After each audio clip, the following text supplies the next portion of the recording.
possível. O corpo dela foi encontrado esquartejado e partes queimadas. Até agora só encontraram poucas partes deste corpo, ele ainda não foi encontrado como um todo. E o principal suspeito é o namorado dela, que já está preso. Ele foi monitorado aí pela polícia dos Estados Unidos por 50 horas, pelo menos, e a partir daí ele foi preso. Mas as investigações ainda estão só no início. Eu vou conversar agora com a madrasta da Nancy, a doutora Aliana, que é advogada e, veja só, Camila, trabalha exatamente nessa área, que é o direito aí, ela faz todo um trabalho de atuação contra a violência contra a mulher. Então, ela vai conversar agora com a gente sobre isso, que a violência dessa vez bateu na porta, né? Doutora Liana, chegou bem perto aí da família. Eu queria que a senhora falasse um pouquinho sobre como a senhora recebeu essa notícia. Bom dia a todos. Bom dia, Camila. Bom dia, Ricardo. Quero agradecer a oportunidade de estar aqui para falar sobre esse assunto, apesar de ainda estar muito tocada e ainda não estar refeita e nem posso estar nesse primeiro momento.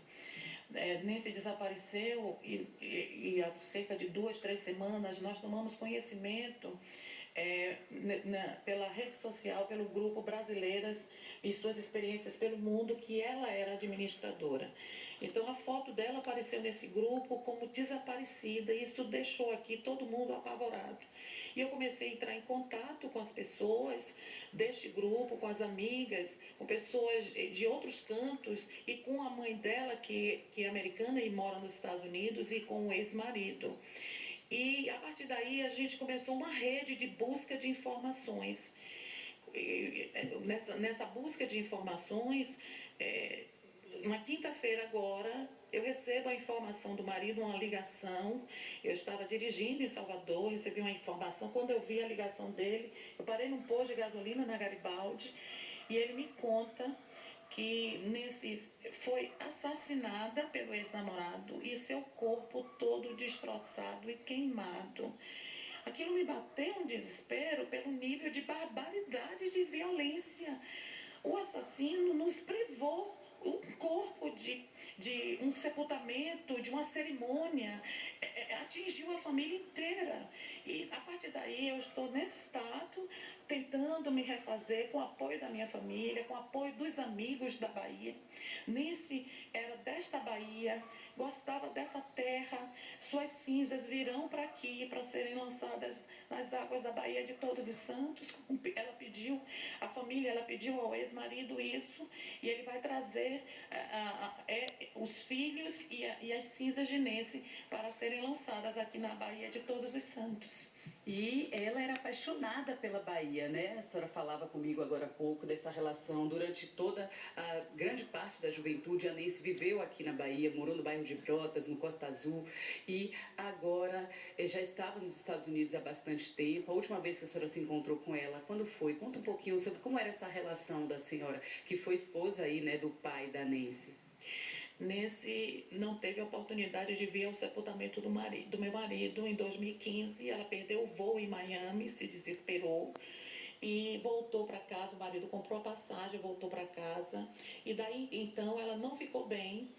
E aí eu comprei uma passagem, ele morreu em setembro, eu comprei uma passagem em novembro e fui vê-la no início do ano. E ficamos juntas, choramos, nos abraçamos. Ela enfrentou o luto dela juntamente comigo, nós passeamos e resgatamos um pouco desse acolhimento que era necessário. Isso foi em 2016.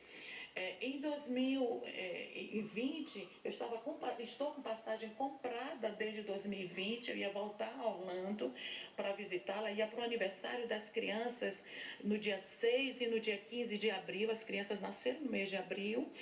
E eu estava me preparando para ir para o aniversário quando teve a pandemia e a passagem foi cancelada e eu não pude ir vê-la, eu não pude mais acompanhá-la. Eu precisei colocar a American Airlines na justiça para a American Airlines marcar minha passagem.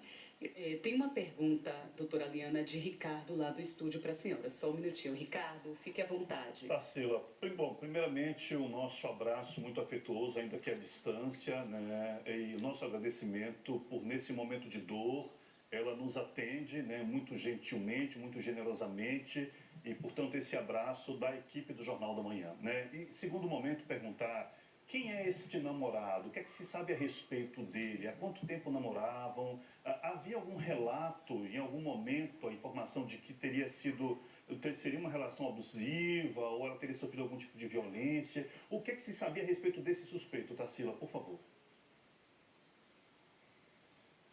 Só um minuto. Doutora Liana, Ricardo, primeiramente, né, pede aí, agradece a senhora por nos acolher, nos receber e falar nesse momento de tanta dor. Deseja também um abraço afetuoso, carinhoso de toda a equipe e pergunta, o que se sabe sobre esse ex-namorado dela? Já tinha algum histórico de ter algum caso de violência? Era um relacionamento abusivo? Alguém já sabia de algo sobre essa relação que eles viviam? Há quanto tempo eles namoravam? Ricardo, nós sabíamos muito pouco sobre esse relacionamento. A minha ida lá, a minha pretensão de ir a Orlando, era para ver a realidade dela nesse momento em Orlando. E depois que ela foi para Orlando, eu tive contato pessoal com ela. E a pandemia afastou todo mundo, né? A gente ficou na rede social. Então ela me mandou fotografia dele no Message e me apresentou como namorado. Mas nós não tivemos nenhuma informação mais concreta sobre o tipo de relacionamento, se tinha violência, se tinha abuso. Eu não conheço de perto essa realidade. Nós estamos... Uma amiga minha consultou a rede social desta pessoa e ele se revela uma pessoa tétrica, agressiva e violenta. Mas eu não conheço, não sei isso de perto e eu não sei se ela sabia também disso. Ela estava num ambiente talvez de excesso de vulnerabilidade e a gente sabe quando se dá esse ambiente de violência, a mulher fica vulnerável e sem conhecer de perto o risco que corre. Essa é a ideia, Ricardo. E tudo agora, o processo ainda está em construção, né, para colher essas informações para gerar ação penal. Doutora, muito obrigada pelas informações, muito obrigada por aceitar falar com a nossa equipe num momento de tanta dor aí ainda para vocês. Eu espero que a senhora fique bem, toda a família seja acolhida nesse momento. Então, Ricardo, essas são as informações sobre esse caso. A gente vai seguir acompanhando, como a doutora Liana falou, ainda está bastante no início, né? As investigações estão em curso. Eu volto com vocês aí no estúdio. Obrigada, viu, Tarsila? Deixa a gente só mostrar aqui, para você que está assistindo ao Jornal da Manhã, a gente preparou um mapa para poder mostrar